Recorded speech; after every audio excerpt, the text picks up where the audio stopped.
Hello fans of The Boys, and welcome back to Nerd Doc.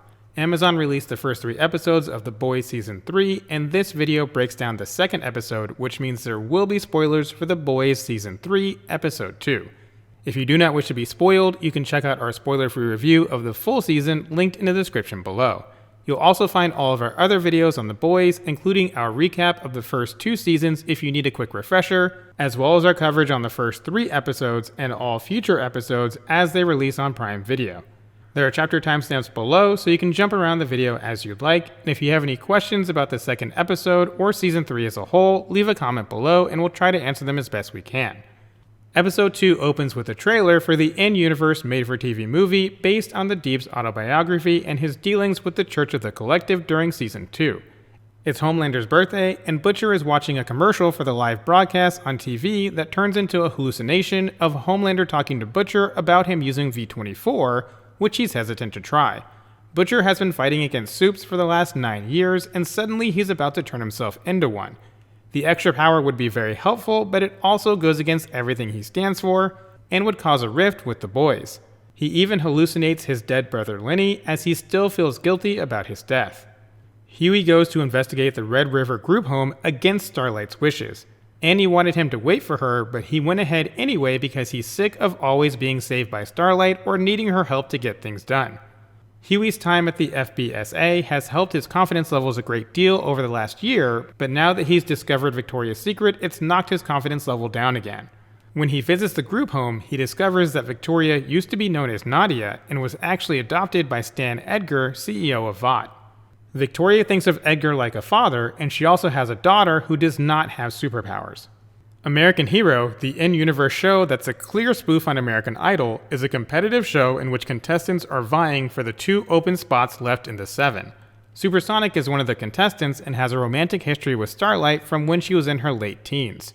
Hughie is obviously jealous, especially after feeling as though his manhood is in jeopardy with the new revelations about Victoria.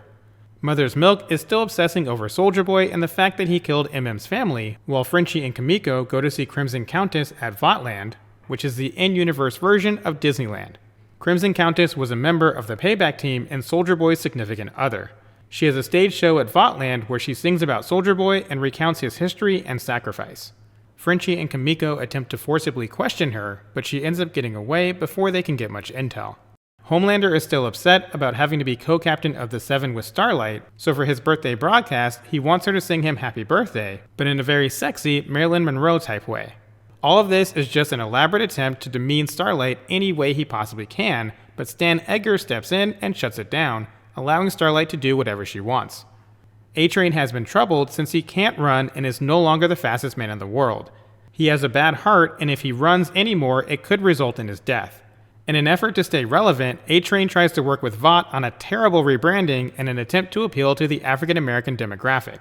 A couple of quick Easter eggs here are the VS4 as a play on the PlayStation 4, and the game he pitches is rated Y for youth, which is a fake rating, but is listed here as having extreme violence, extreme language, and disturbing themes. You know, like most games that are rated Y for youth.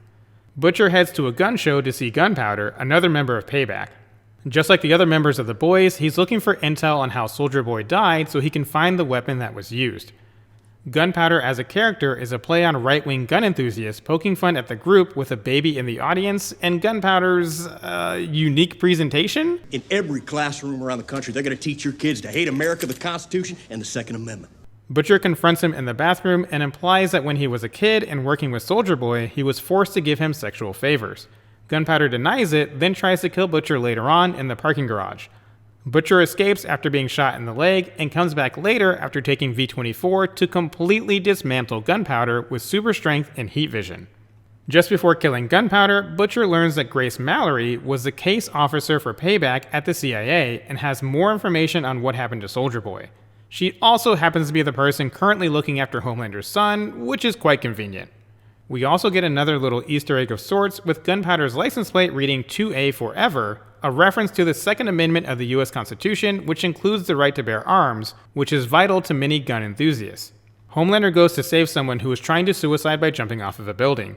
Since it's Homelander's birthday, even though it's just whatever Vought told him his birthday was and not his actual birthday, he's trying to do a good deed. Unfortunately, as he's on the roof talking the girl down, a breaking news report reveals that Stormfront has bit her own tongue and committed suicide. This causes Homelander's already unstable mood to take a very negative turn, and instead of saving the girl, he forces her to jump to her death.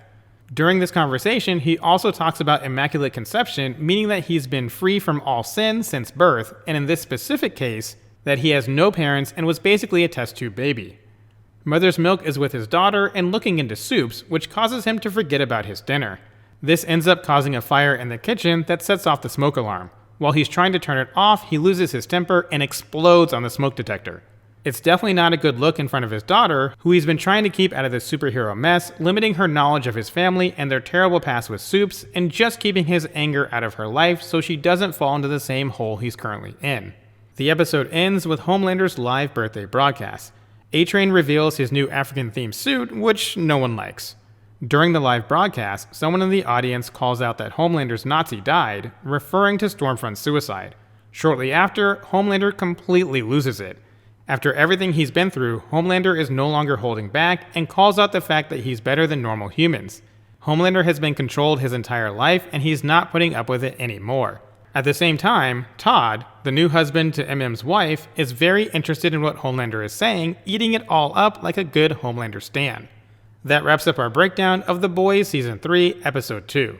If you have any questions, feel free to leave a comment below. Thank you for watching. If you enjoyed the video, please don't forget to like, subscribe, and share with someone who loves The Boys.